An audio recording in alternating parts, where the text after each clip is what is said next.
So how's it going? It's going well, man. Appreciate you reaching out. I appreciate you taking the call. You've got you had some cool folks on your show. I went and listened to several episodes, Oh, you did? and Thank you. yeah, absolutely, man. You, you I know, love I I love podcasts. I like to consume them. And I started it in August of last year, but I didn't do anything with it until like November. And then November, December, January, February. So about 3, 4 months, we went from like 32 download plays a day to now over 6,400 daily downloads. So it's growing. Must be that's must be great. doing something right. What would you attribute? I know this is you're supposed to be interviewing me, but I'm curious. What would you attribute your listener growth to?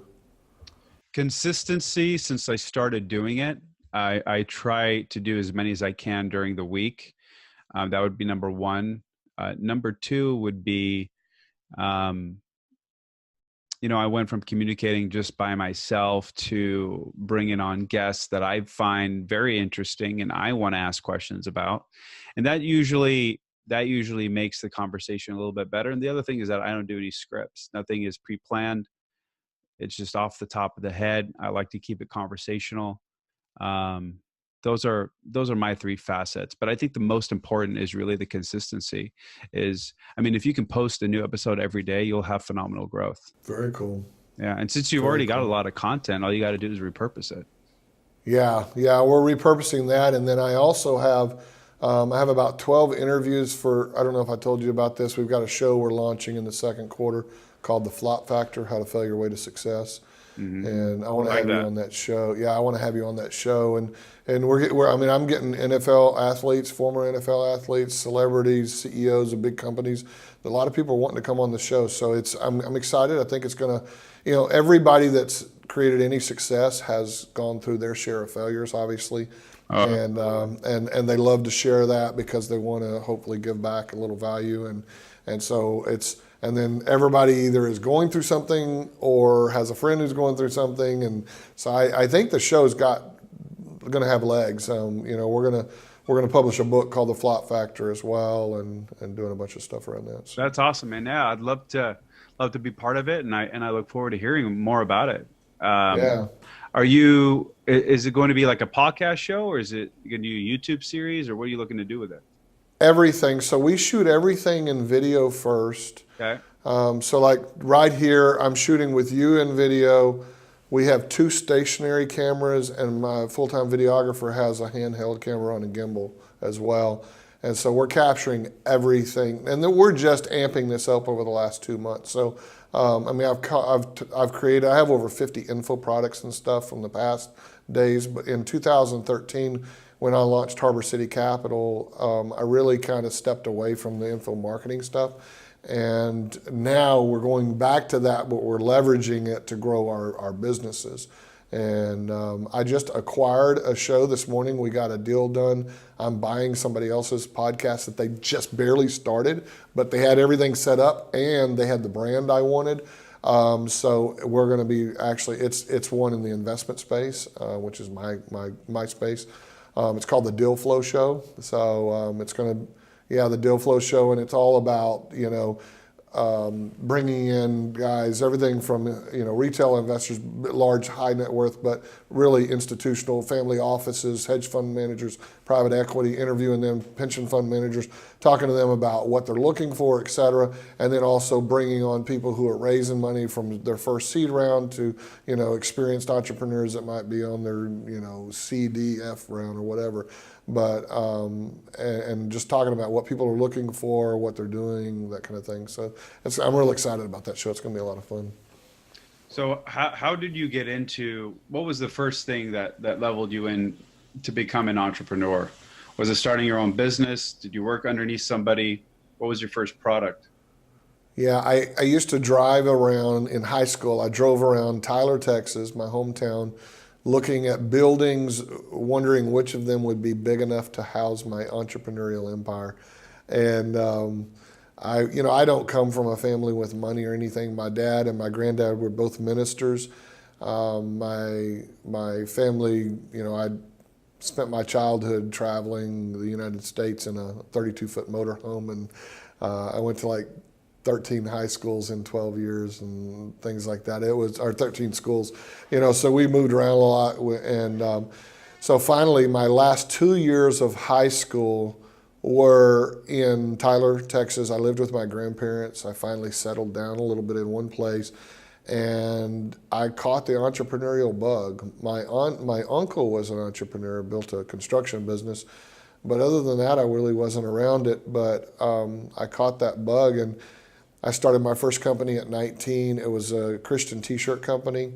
Mm-hmm. I came up with this t-shirt design. It said, Christianity is cool when you consider the alternative. And the word cool had snow on it. The word alternative had flames. It was, anyway, it comes from that kind of morbid background of church that I was in those days. But you know, people liked it, and I started selling it to church youth groups, and it kind of expanded from there. And I came up with like a dozen other designs. And I ended up going to Houston and met with some people. I was trying to find somebody to print my work. And I met with these two ladies that owned a t-shirt business down there. They did MTV. Back then, Clint Black was touring. This was back in the 90s. And so early 90s, late 80s, early 90s. And so anyway, they did a lot of big superstars and stuff like that. Big volume, big warehouse thing. And so I was just mesmerized. And they loved my designs. And they said, hey, you need money. We have capital and we have people. How about we become your partners? And so they bought in 50% of the business, and they provided the capital, and they had great designers. They took all, I'm a decent graphics guy, but they had t-shirt designers, and man, they created some wicked cool designs. And so that was the launch of my first real entrepreneurial venture.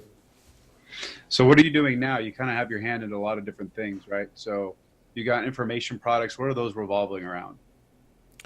So that really goes, there's kind of a progression. I had the magazine business. I ended up exiting that, sold to the partners. That it really never was real successful, and we can tell that story someday. But I learned a lot along the way, and they ended up buying me out, and they had a bunch of church camps and stuff that were their customers. I didn't know how to sell back then, and so I never really got the business off the ground. They bought all the inventory, gave me a check to go away, and so that was my first exit. But I built a digital advertising, like graphic advertising type business, and ended up back in sort of the publishing world. I started a travel magazine called Escape. It was like a regional travel publication. I bought a weekly classified newspaper. I built an advertising agency, and in 1995, when I was 25, I went through my first big flop and went bankrupt, lost everything. My wife and I lost our home, our cars, everything, and had to start over. And so in 96, I started with my wife, we started a magazine for the 50 plus market, and over the next 3.5, 4 years, we built that into a chain of magazines around 3 states for the 50 plus market. I sold that company, and then I went on the speaking circuit. I'd gotten involved in public speaking as a Toastmaster, and then I used to go speak at like clubs and organizations promoting my magazine. And I gave a speech called Gray Hair Everywhere, How to Profit from the 50 Plus Market. And I learned that by speaking people and educating people that they would, if you did it right, they'd want to buy your stuff. And so I would sell advertising as a result of those presentations. And so then when I sold the magazines, Tanya and she was sitting around, she's like, well, you're too young to retire, what are you going to do now? And I said, well, I always wanted to write books and speak. And she said, well, I think you ought to do that. And that kind of started another journey for me. My first 6 months in the speaking business, I sold exactly $2,400 worth of speeches and was very frustrated, was about to go do something else. And I met a man who was 30 years my senior that became a mentor to me in the speaking business, taught me how to get booked in the speaking business and also how to build a training company. And so I created a private label training business called People Builders. And I used to, we had 24 video training products for employees to do like a 1 hour lunch and learn. Mm-hmm. And people lovingly called it JP's Sermon of the Month. So it was like a 22-minute video and had handouts and motivational posters and everything that went with them. And it was just basic topics like team building, communication skills, goal setting, time management, things that people are not taught in college. In college, you're taught how to do your job. You're not taught how to be a good human being or how to be a good employee or a high performer. And so it was good personal and professional development. And I went around keynoting at a lot of big conferences, paid keynotes. I did a program called Business Builders, Business Busters. Look who's wrecking your company and what you can do to stop them. And at the end, Business Busters, is that what you said? Yeah, Business Builders, Business Busters. And I talked about that your people in your company are either business builder or they're a business buster. And I sort of did almost like this.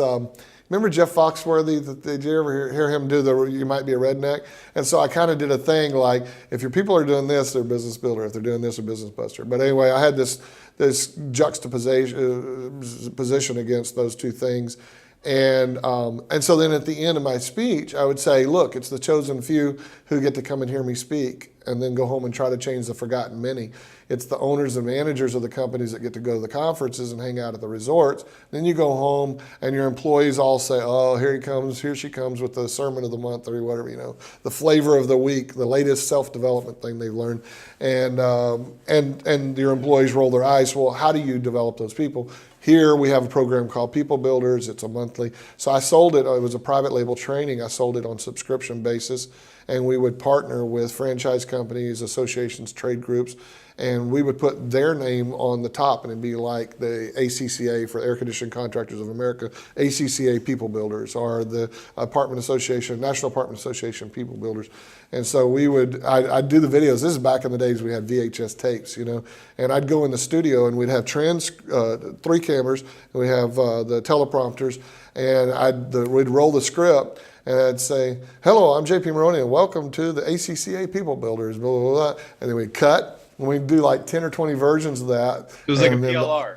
It was like a PLR. It was early PLR, man. And so I private labeled for all these groups, and then I would go on a circuit and tour all of their conferences and speak and sell the product, and we would give them a piece of the action. And But I got involved in the internet space in 2004. I went full time. I built my first website in '96 when we had the magazines. But really went full time on the internet, building digital companies, digitally focused companies, and as a result, really got big into lead generation, CPA marketing, and things like that, and the information space. My first info product, in fact, was how to be in the speaking business, which was I got drugged kicking and screaming into that, but I created a program for that. It was a $10,000 coaching program, 8-week coaching program.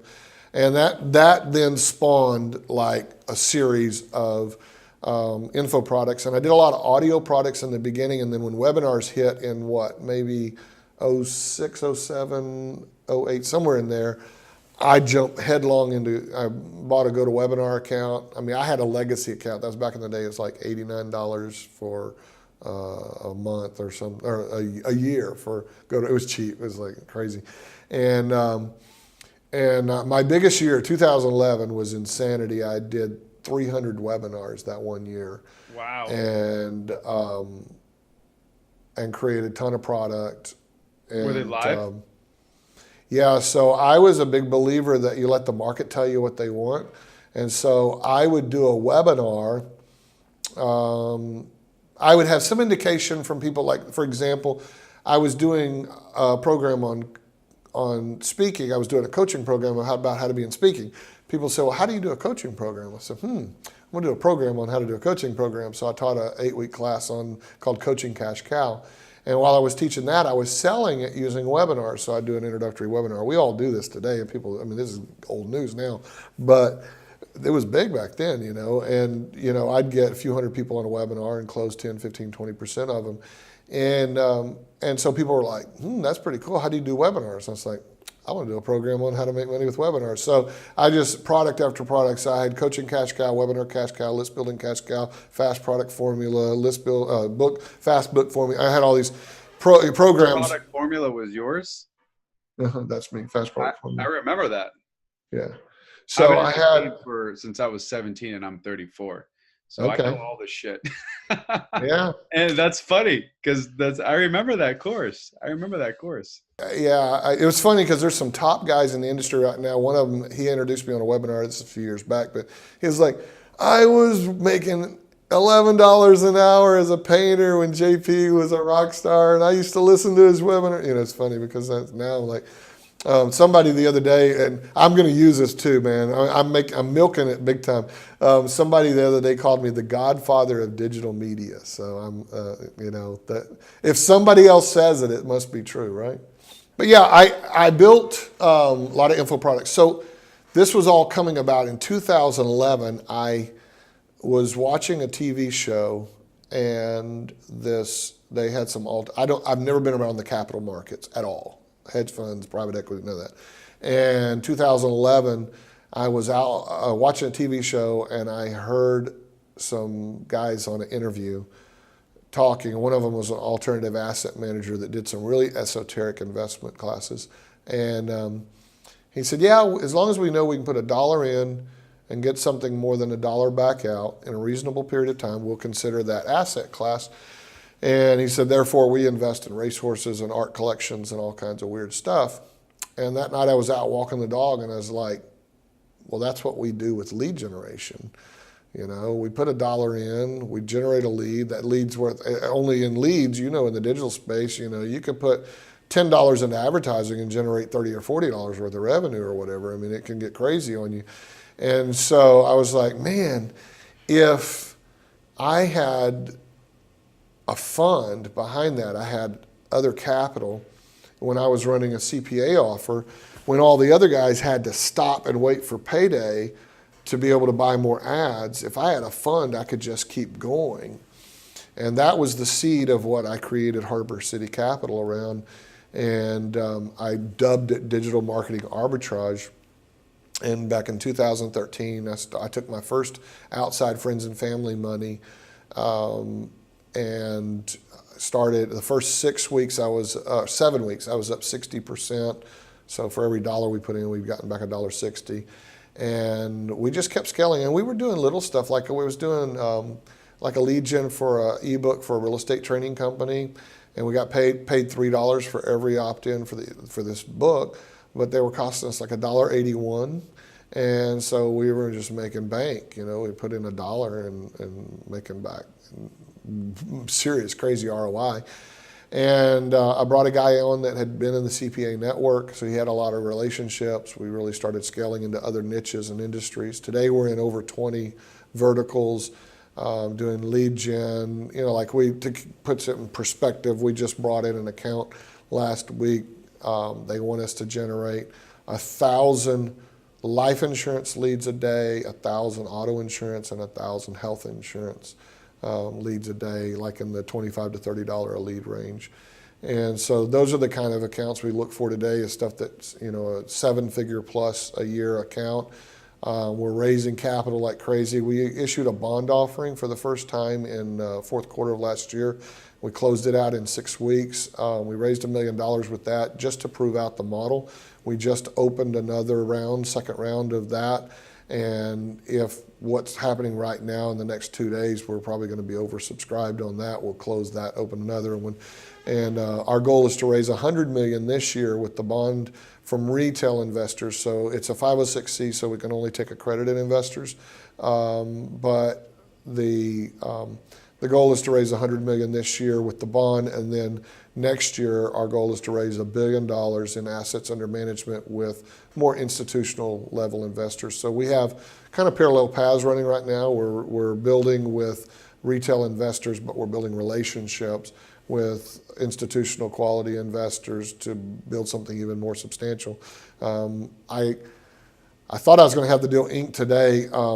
As soon as you'll know the guy in very short period of time. In fact, when are you releasing this? Usually it's a 72-hour maximum turnaround time for the audio, so it's usually about 24 to 48 hours. All right, this will be done by then.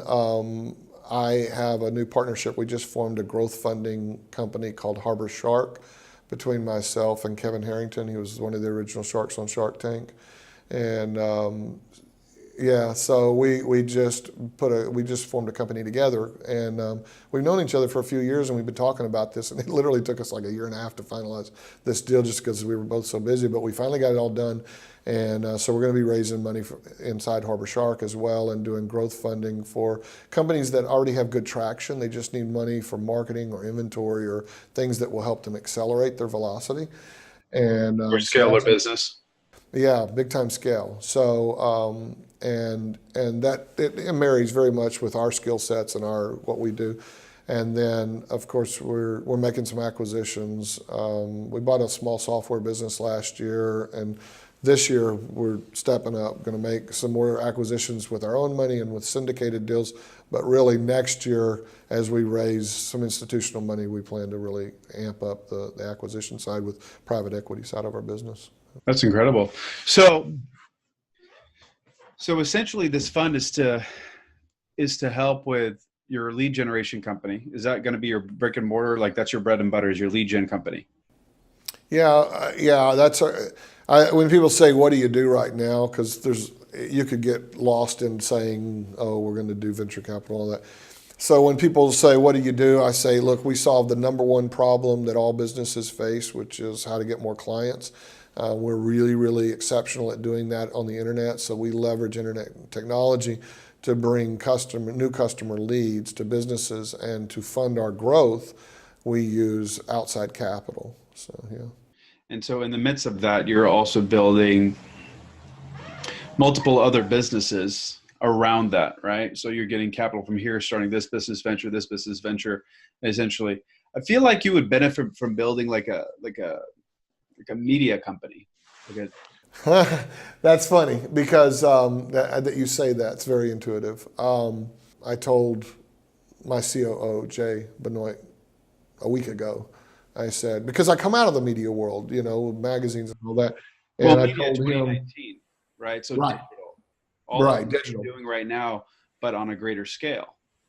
Yeah, and I told him, I said we're going to begin to think, and I don't claim to like be the only guy thinking about this. Gary Vaynerchuk's talking about this all the time, but thinking about ourselves as a media company, and that's why we're pumping out so much content.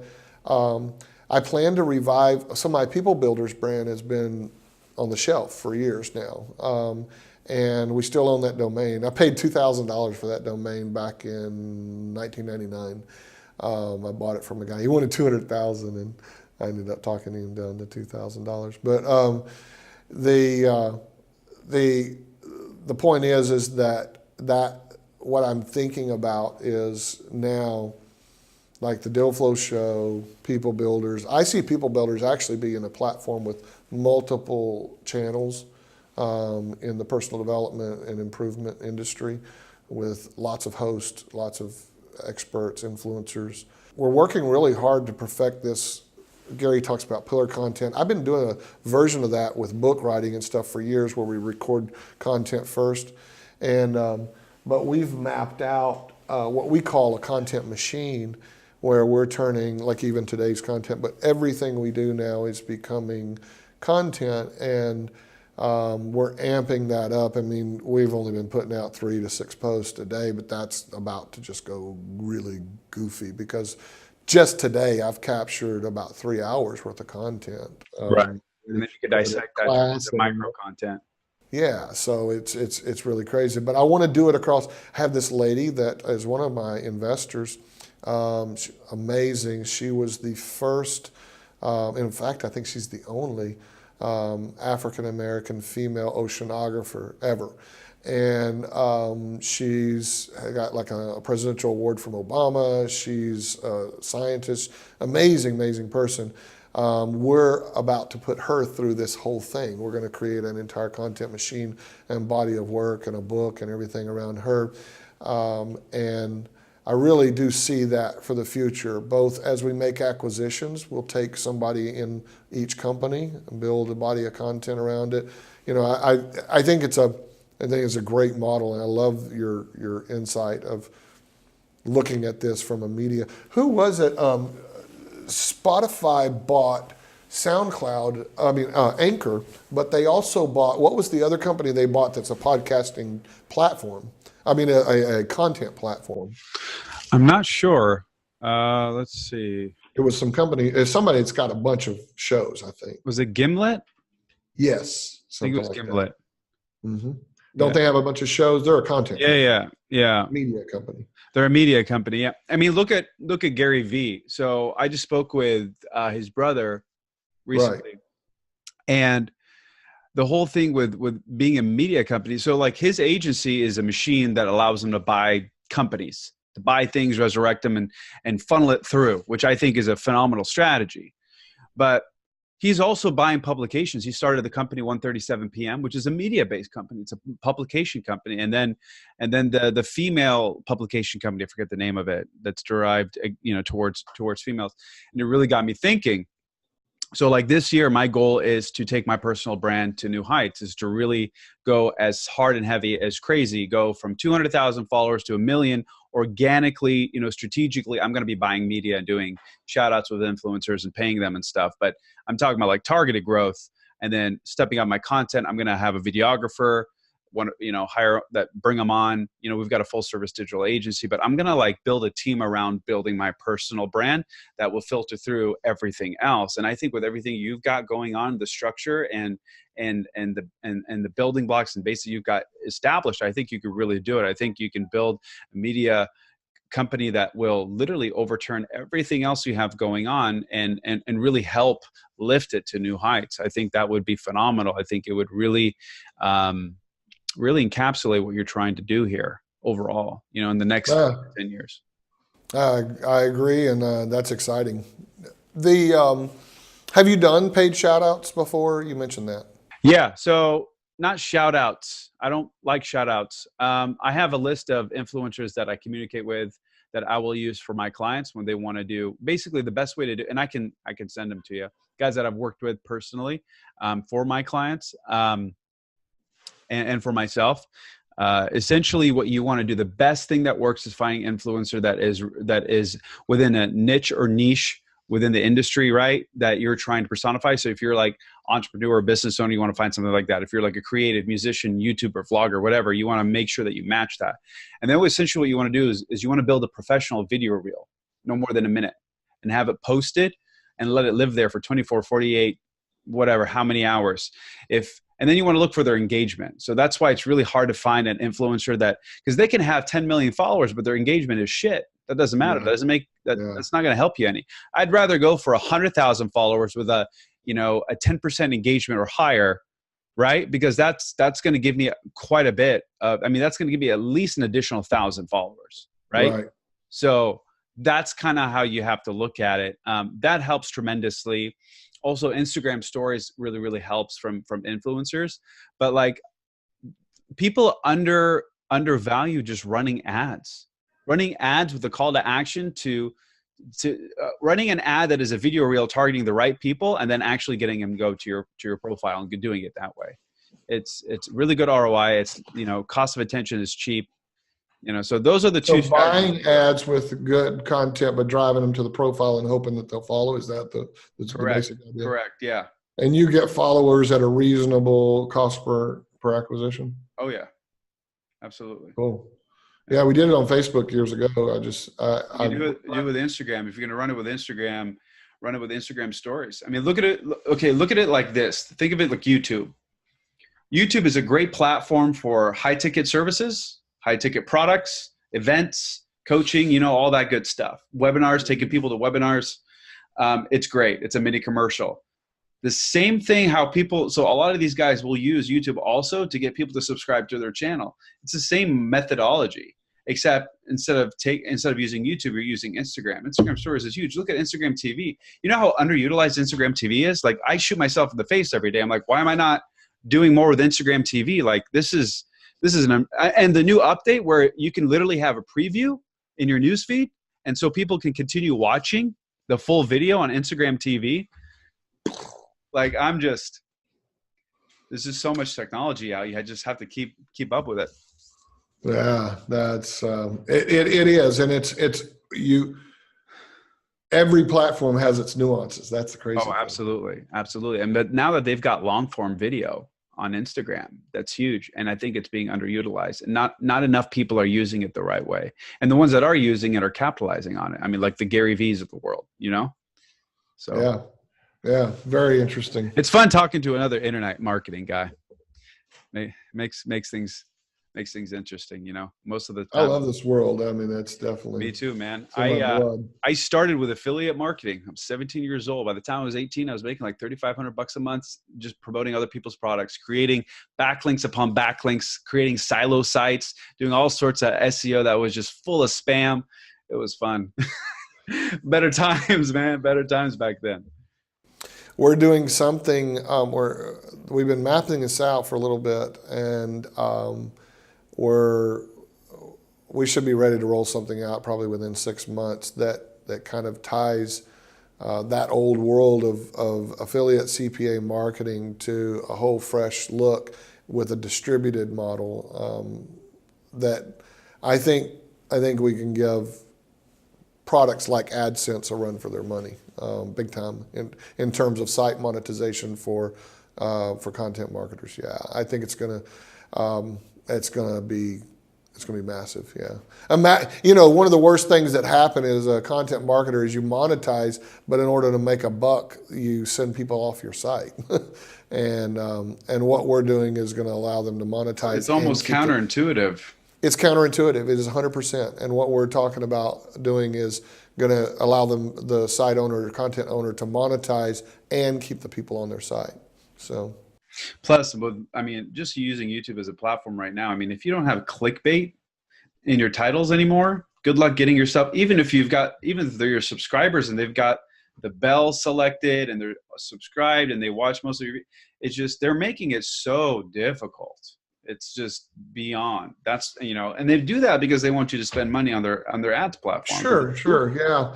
And so my question is, like Instagram, which, you know, I looked at Instagram as an experiment a few months ago. I was like, I don't know if our market's really there. And, you know, and the more I get into it, the more I like it. I really am loving it for the networking aspects because it reminds me of the early days of Twitter. I used to get connected with a lot of people that you wouldn't have otherwise because Twitter was people were accessible. And guys used to check their Twitter messaging a lot faster than they would their email, you know, so it was easier to get in people's doors that way. But yeah, it's really exciting. But in your opinion, is the algorithm, because I know there were changes last year and I don't claim to know all of it, but there were changes last year. Is the algorithm still favorable to where marketers can get something substantial out of Instagram? For right now, but we're definitely headed towards a decline of the organic engagement algorithm, just like Facebook was. Remember Facebook in 2016 or before 2016? Right. Your engagement rate was significant, minimum 10%. You had 100,000 followers, you'd get 10,000 likes, 1,000 comments on average. Now they want you to boost that post so that you can engage with people that you've already organically or paid for to follow you. It's absolute ludicrous. Pay to build an audience and then pay to reach them. Which, right. Again, if you're in the ROI game, it's fine, but it really definitely you start to think about, you know. There is a silver lining, though. Putting out. Right, and there is a silver lining. Do you know Frank Kern? I'm sure you do. Of course. So he's doing this thing called intent-based branding. I spoke with his marketing guy who runs the whole ship, and the whole thing with what they're doing is they found that the silver lining within Facebook is Facebook Live. Is that if you do it consistently enough, even if you get a few viewers, and they've got data and statistics because they specifically set up funnels and domains to track sales and traffic, where they're doing it enough on a daily basis where even if you got 1 or 2 likes or 1 or 2 viewers that are on the live, with enough growth from sharing it organically, his reach becomes exponential. And I think Instagram is going to follow suit, but Instagram right now still is in infancy with Instagram stories and with IGTV, that at least that algorithm isn't going to go on the decline yet. From a newsfeed standpoint, yes, I think we're entering that decline of the organic engagement algorithm, but you can still capitalize it on on it now, especially using those other features. That's why I urge everybody to use Instagram stories as often as they can. You know, people are moving away from Snapchat, but there's still a lot of people on Snapchat. Otherwise, Coca-Cola and Heineken would not be spending money on Snapchat, right? Yeah, yeah. So Have you used Vero at all? Vero, like Vero? Uh-huh. No, I haven't even heard of it. Is it like Yeah. It's the closest competitor to Instagram, and they're getting some pretty, like, they got another 500,000 users when Instagram changed their algorithm last year. So they're getting some traction, and it has some. Oh, I saw this. I heard of this right when Gary Vee tried it out and he created an account. I remember this. Yeah, I thought it died down. I don't know. I'm just, again, we're just checking new stuff out, and we're also we're creating sub 15-second content and getting it ready. We're going to start putting it on TikTok, which used to be Musically.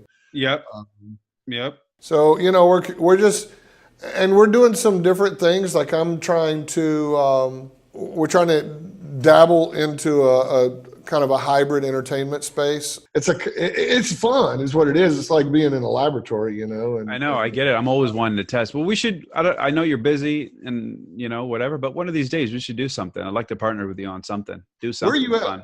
I'm in Portland, Oregon. Wow, opposite side. Yeah, you have to come down and stay with us. I live. Well, the river's right behind me. I live on the river, Banana River, which is part of the Indian River, the whole intercoastal waterway. And then if you go east about 5 blocks is the beach. And so That's beautiful, man. while it's still cold and wet up there, maybe you can come down to the beach. Snowing right now. Is it really? Yeah. Yeah. Maybe I can come out and go skiing. I can't snowboard, man. I went snowboarding one time, cracked my ribs, but I love to ski. Can't snowboard.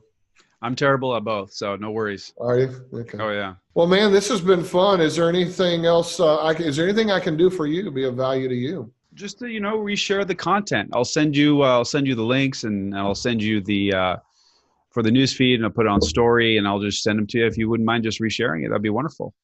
Yeah, absolutely. Do you have a problem with me giving free stuff away to people? Not at all. I've put a bundle together, and it's getting bigger. We're going to continue to add to it. If they go to it's my main website, jpmaroney.com/free, my personal brand site, jpmaroney.com/free, and they just opt in, and we're giving away, there's like 4 or 5 things there, and I'm going to continue to pump a bunch of my old paid info products out to that group and everything. So, yeah. Sweet, man. Beautiful. I love it. Yeah, I love to. I'm doing so I want to have you on Flop Factor for sure. And then I have another series I want to do. This is not going to be necessarily like its own podcast, but I want to do a series of interviews that we'll put out, and I might put out a book around this. I just registered the domain. It's called Icons of Influence. Ooh, love it. And, nice. Was it expensive? No, it was not registered. I bought iconsofинfluence.com for $8. I still can't get my business domain.com yet because the guy won't sell it to me. What's your domain? So moleads.net. Uh-huh. That's my agency. But he has .com. He's got the .com, and he won't release it. He's not even using it. I've hired brokers. I've hired GoDaddy brokers. I've reached out to him. He won't let it go. He's just one of those guys, man. One of those guys. That's pretty funny. Yeah. Yeah, we've paid some big bucks. I bought HarborCityCapital.com right off the registrar whenever I started the company in 2013, but somebody owned HarborCity.com, and I was trying. My goal was to build a brand that could stand up against BlackRock, Carlyle Group, KKR. be in the capital market space, and I wanted that HarborCity.com, and we paid a lot of money for it, but yeah, I'm not afraid to buy domains, but yeah, the iconsofinfluence.com was available. I'm not either. I wish you would actually release it. I'll pay him the money. We've been using exactly. That's our brand for the last 6 years. Yeah. So, but anyway. So what do you do? What is your business? Is it lead generation?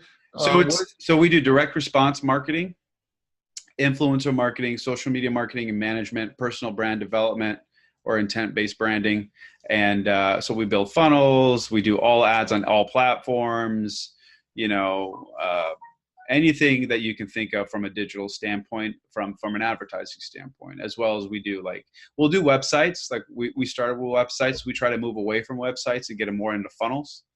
So like we'll build like homepage funnels that look like a website, resemble a website, but they have the capabilities of a funnel for tracking integrations and like triggers, email marketing, all that good stuff. I definitely am going to circle back and talk to you because, and this may have no interest to you, but I've already reached out. We've got several guys wanting to come on board. I have a guy yesterday that we got a deal in place. He's in 30 markets doing real estate and home services leads. But we're wanting to do a big global roll up of lead gen and digital media marketing companies and create something that we could all have a big exit on. And I think the model that I'm developing, I think will still allow the Cowboys, like us, to still thrive within the business and not feel like we sold out and are being run, like we're an employee. I think we can pull it off in a great way. But I think there is a lot of value. In our portfolio, we have over 2.7 billion data records. And we're about to acquire another business that has like 7 terabytes of data, customer data, lead data, 500 million records. I mean, so we're going all in big on data, and we want to build the Lgion and media agency, super agency around that. And I think there's going to be a really exciting opportunity for some guys that we could all, play in the same sandbox and it be a good payoff for everybody.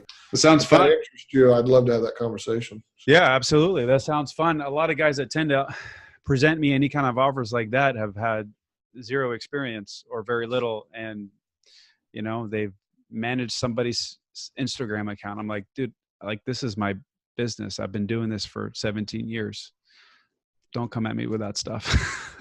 Yeah, I just think there's such a mastermind effect of bringing together superstars, letting them all do what they do well, and then having a support system, a global virtual support system and back office driving it, as well as the onboarding of clients, the acquisition of clients. We attract a lot. We started 2018 with $164 million worth of demand for our lead products.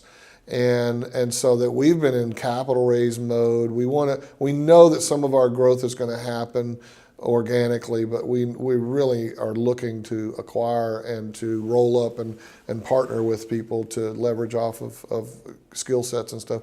So yeah, I'd be kind of interested in. Yeah, let me know. I'd love to have a conversation. All right. Cool. Good to meet you, brother, in person finally. And you too, man. If you're going to be down in Orlando for any conferences or something, look me up. Yeah, I've got a lot. My wife has a lot of family in Miami, so maybe we'll pop in. Cool. Yeah. Yeah, very cool. All right. Appreciate you having me on. Let me know when the show's out. We'll help promote it. I will. Thanks, brother. Take care. Bye-bye. Bye. Get more content plus free bonuses and resources at jpmaroney.com/VIP.